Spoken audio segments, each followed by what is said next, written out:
नमस्कार. सादर करत आहे ठाणे वार्ता. ठळक घडामोडी. गृहनिर्माण धोरणामध्ये परवडणाऱ्या, टिकाऊ व पर्यावरणपूरक घरांवर भर दिला जाणार. विशाल गवई आणि त्याची पत्नी साक्षी गवई दोघांना फाशी झाली पाहिजे यासाठी कल्याण कोर्टाबाहेर नागरिकांनी स्वाक्षरी मोहीम. सध्या टोमॅटोचे भाव हे मोठ्या प्रमाणात घसरले. आम्हाला फेसबुक आणि यूट्यूबवर फॉलो करायला विसरू नका. तर पाहूया ठळक घडामोडी विस्तारितपणे पण काही क्षणात. आपण पाहत आहात श्री स्थानक वाहिनी, ठाणे जिल्ह्याचं मुख्य व्यासपीठ. ठाणे वार्ता पहा श्री स्थानक वाहिनीवर. आता सकाळी 9:15 पासून रात्री 9:15 पर्यंत ठाणे वार्ता, ठाण्यातील पहिलं दृकश्राव्य माध्यम. ठाणे वार्ता आणि श्री स्थानक वाहिनीचं लाईव्ह स्ट्रीमिंग ठाणेवार्ता.com वरील लाईव्ह स्ट्रीम वर क्लिक करा आणि अगदी मोबाईलवरही ठाणे वार्ता श्री स्थानक वाहिनीचा आनंद लुटा. यासाठी आमचं ॲप डाउनलोड करा. ठाणे वार्ता पहा श्री स्थानक वाहिनीवर. आता सकाळी 9:15 पासून रात्री 9:15 पर्यंत ठाणे वार्ता, ठाण्यातील पहिलं दृकश्राव्य माध्यम. आपण पाहत आहात श्री स्थानक वाहिनी, ठाणे जिल्ह्याचं मुख्य व्यासपीठ. MMRDच्या अधिकाऱ्यांसोबत बैठक झाली. यामध्ये MMRD द्वारे सुरू असलेले प्रकल्प त्याच्या कामासंदर्भात बैठक ठेवण्यात आली होती. प्रामुख्याने ट्रॅफिकचा विषय कसा मार्गी लावता येईल त्यानुसार अधिकाऱ्यांना सूचना दिल्या आहेत. कल्याण डोंबिवलीत सुरू असलेल्या मेट्रोचे काम तसेच रिंग रोडच्या कामाबद्दल KDMC आयुक्त इंदुराणी जाखड यांनी माहिती दिली आहे. कल्याण पूर्वेतील लैंगिक अत्याचार आणि हत्या प्रकरणातील आरोपी विशाल गवई ज्या इमारतीत राहत होता, ती इमारत धोकादायक असल्याने नोटीस देण्यात आली होती. त्यानुसार प्रक्रिया सुरू आहे. तेथील पुरावे महानगरपालिकेकडे सोपवले नाहीत. त्या संदर्भात नोटीस बजावून आणि ते मिळालेले पुरावे पडताळून पुढे देऊ असे देखील आयुक्त इंदुराणी जाखड यांनी सांगितले. कल्याण पूर्वेतील 13 वर्षे अल्पवयीन मुलीचे अपहरण हत्या प्रकरणातील आरोपी विशाल गवई आणि साक्षी गवईची आज पुन्हा न्यायालयात हजेरी. कोसेवाडी अल्पवयीन मुलीच्या अपहरण, लैंगिक अत्याचार व हत्या प्रकरणातील आरोपी विशाल गवई आणि साक्षी गवई यांची आज न्यायालयात हजेरी. संभाव्य कायदा सुव्यवस्थेचा प्रश्न टाळण्यासाठी न्यायालय परिसरात मोठा पोलीस बंदोबस्त, बॅरिकेडिंगसह चोख सुरक्षा. आरोपींना आधी 7 दिवसांची पोलीस कोठडी होती, नंतर ती 2 दिवसांनी वाढवली गेली. आज ती संपत आहे. नागरिकाचा रोष. फाशीची मागणी करत न्यायालयाबाहेर नागरिक आंदोलन करत असल्याने पोलिसांचा मोठा फौजफाटा. न्यायालय परिसरात तैनात आरोपींच्या कोठडीत वाढ होणार की न्यायालयीन कोठडी दिली जाणार, याकडे सर्वांचे लक्ष. कल्याण डोंबिवलीतील ट्रॅफिकचा प्रश्न मार्गी लावण्यासाठी KDMC आयुक्तांची आढावा बैठक पार. MMRDच्या अधिकाऱ्यांसोबत बैठक झाली. यामध्ये MMRD द्वारे सुरू असलेले प्रकल्प त्याच्या कामासंदर्भात बैठक ठेवण्यात आली होती. प्रामुख्याने ट्रॅफिकचा विषय कसा मार्गी लावता येईल त्यानुसार अधिकाऱ्यांना सूचना दिल्या आहेत. कल्याण डोंबिवलीत सुरू असलेल्या मेट्रोचे काम तसेच रिंग रोडच्या कामाबद्दल KDMC आयुक्त इंदुराणी जाखड यांनी माहिती दिली आहे. नवी मुंबई APMC बाजारात सध्या टोमॅटोचे भाव हे मोठ्या प्रमाणात घसरले आहेत. टोमॅटोला पाहिजे तसा भाव मिळत नसल्याने 5 रुपये किलोने टोमॅटो विक्रीला सुरुवात आहे. तर 10 ते 15 रुपयांनी टोमॅटोचे भाव घसरले असल्याचे व्यापाऱ्यांनी म्हटले. दरम्यान 5 रुपये किलोने, 10 रुपये किलोने, 15 रुपये किलोने जसा माल असेल त्या पद्धतीने विक्री होत आहे. टोमॅटोचे भाव कमी झाले असल्यामुळे ग्राहकांचा चांगला प्रतिसाद मिळत आहे. जास्त टोमॅटो APMC बाजारामध्ये दाखल होत आहेत, त्यामुळे काही खराब निघत असल्याचेही व्यापाऱ्यांनी सांगितले. सर्वांसाठी घरे ही महत्त्वाकांक्षी योजना प्रत्यक्षात आणण्यासाठी राज्याच्या नवीन गृहनिर्माण धोरणामध्ये परवडणाऱ्या, टिकाऊ व पर्यावरणपूरक घरांवर भर द्यावा. याबाबत सविस्तर धोरण महिन्याभरात तयार करून नागरिकांना म्हाडा तसेच गृहनिर्माण विभागाच्या योजनांचा सहज सुलभपणे लाभ घेता यावा. त्यासाठी ऑनलाईन प्लॅटफॉर्मचा वापर करावा. मुंबईतील रखडलेल्या पुनर्विकास प्रकल्पांना गती देण्याचे निर्देश उपमुख्यमंत्री एकनाथ शिंदे यांनी येथे दिले. राज्य शासनाच्या माध्यमातून गिरणी कामगारांसाठी सुमारे 1 लाख घरे बांधण्यात येणार आहेत. मुंबईच्या विकासासाठी लवकरच क्लस्टरची योजना सुरू करण्यात येणार असून या योजनेच्या माध्यमातून मुंबईत लक्षावधी घरे उपलब्ध होतील, असा विश्वास उपमुख्यमंत्री एकनाथ शिंदे यांनी आज येथे व्यक्त केला. उपमुख्यमंत्री शिंदे यांच्या अध्यक्षतेखाली गृहनिर्माण विभागाची आढावा बैठक घेण्यात आली. सुमारे 3 तास चाललेल्या या बैठकीत उपमुख्यमंत्र्यांनी विविध योजनांचा आणि प्रकल्पांचा सविस्तर आढावा घेतला. उपमुख्यमंत्री शिंदे म्हणाले, ज्येष्ठ नागरिकांसाठी गृहनिर्माण धोरण राबविणारे महाराष्ट्र पहिले राज्य ठरणार आहे. या धोरणानुसार विद्यार्थ्यांसाठी वसतिगृहे, नोकरी करणाऱ्या महिलांसाठी वसतिगृहे, कामगारांसाठी घरे, भाडेतत्त्वावर घरकुले, पुनर्विकास, इको फ्रेंडली घरकुले, नाविन्यपूर्ण तंत्रज्ञानाच्या माध्यमातून घरकुलांची निर्मिती करण्यात येणार आहे.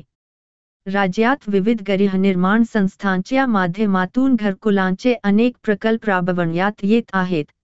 मुंबईतील या प्रलंबित गृहनिर्माण प्रकल्पांना गती द्यावी. गिरणी कामगारांसाठी 1 लाख घर बांधण्यात येणार असून त्याची निविदा प्रक्रिया पूर्ण झाली आहे.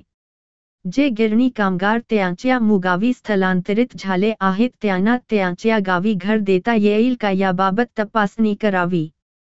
तसेच गिरणी कामगार युनियन सोबत बैठकीचे आयोजन करावे, असे निर्देशही उपमुख्यमंत्री शिंदे यांनी यावेळी दिले. मुंबईतील झोपडपट्टी पुनर्वसन व इतर पुनर्वसन रखडलेले प्रकल्प सुरू करण्यात येणार आहेत. त्यासाठी झोपडपट्टी पुनर्वसन योजनेला चालना देण्यात आली असून हे प्रकल्प पूर्ण करून झोपडपट्टीमुक्त मुंबई करण्याचे उद्दिष्ट आहे. MMRDA आणि झोपडपट्टी पुनर्वसन प्राधिकरण यांच्या मार्फत माता रमाबाई आंबेडकर नगर आणि कामराज नगर या झोपड्यांचा पुनर्विकास केला जात आहे. गृहनिर्माण विषयक माहितीसाठी केंद्रीकृत, पारदर्शक आणि वेब आधारित राज्य गृहनिर्माण बाबत माहिती पोर्टल तयार करण्यात यावे. धोकादायक इमारतीतील रहिवाशांसाठी ट्रान्झिट कॅम्प तयार करण्यात यावे, त्याबाबत सविस्तर धोरण करण्याचे निर्देश उपमुख्यमंत्री शिंदे यांनी यावेळी दिले. यावेळी उपमुख्यमंत्र्यांनी BDDचा पुनर्विकास प्रकल्प, पत्राचा पुनर्विकास प्रकल्प, मोतीलाल नगर 1, 2 व 3 वसाहतींचा पुनर्विकास, कामाठीपुरा क्षेत्राच्या म्हाडामार्फत पुनर्विकास, पोलिसांसाठी घरे, गिरणी कामगारांसाठी घरकुल योजना, GTB नगर, सोयम येथील पुनर्वसन प्रकल्प, प्रधानमंत्री आवास योजना आदी बाबत आढावा घेतला. कल्याणपूर येथील लैंगिक अत्याचार आणि हत्या प्रकरणातील आरोपी विशाल गवी आणि त्याची पत्नी साक्षी गवी दोघांना फाशी झाली पाहिजे यासाठी कल्याण कोर्टाबाहेर नागरिकांनी स्वाक्षरी मोहीम सुरू केली आहे. यावेळी मोठ्या प्रमाणात नागरिक उपस्थित होते. अहो, आपण आपलं घर स्वच्छ, सुंदर, नेटनेटकं ठेवतो ना, मग आपण आपल्या शहराच्या बाबतीत उदासीन का? आपलं शहर स्वच्छ, सुंदर आणि नेटनेटकं ठेवणं ही आपली जबाबदारी आहे, हो ना? मग उचला फोन आणि विना परवाना होर्डिंग्स, बॅनर्स कुठे दिसले तर 1800-222-108 या टोल फ्री क्रमांकावर कळवा किंवा 75069464155 या भ्रमणध्वनीद्वारे आपली तक्रार नोंदवा किंवा महापालिकेने तयार केलेल्या स्टार ग्रेड ॲप्लिकेशनद्वारे आपली तक्रार नोंदवा. त्याची दखल त्वरित घेतली जाईल. लक्षात घ्या, आपला छोटासा सहभाग आपलं शहर स्वच्छ, सुंदर आणि नेटनेटकं बनवू शकतो. जसं आपलं घर तसं आपलं ठाणे शहर.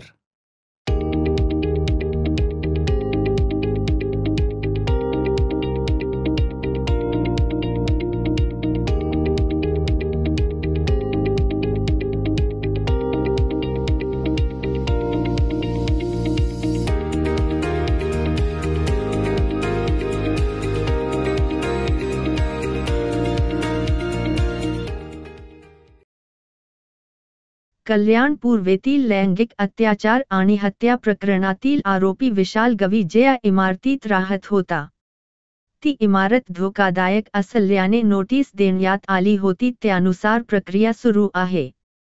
तेथील पुरावे महानगरपालिकेकडे सोपवले नाहीत. त्या संदर्भात नोटीस बजावून आणि ते मिळालेले पुरावे पडताळून पुढे देऊ असे देखील आयुक्त इंदुराणी जाखड यांनी सांगितले.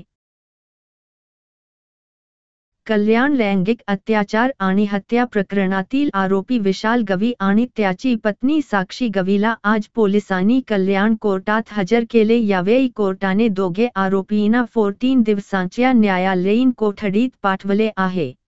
या दरम्यान तपास अधिकारी यांनी कोर्टासमोर महत्त्वाची माहिती दिली आहे. आरोपी विशाल गवी यांनी त्याच्या मोबाईल फोन बुलढाणा येथील एका लॉज मॅनेजरला 5,000 रुपये मध्ये विकला असल्याची माहिती पोलिसांनी कोर्टाला दिली आहे. ज्या बॅगेत मृतदेह बापगाव परिसरात टाकले होते ती बॅग अजूनही सापडलेली नाही. पोलिसांनी दिली कोर्टाला माहिती. पोलिसांनी 3 दिवस पोलीस कोठडीची मागणी केली होती, मात्र न्यायालयाने दोन्ही आरोपींचे न्यायालयीन कोठडीत रवानगी केली आहे.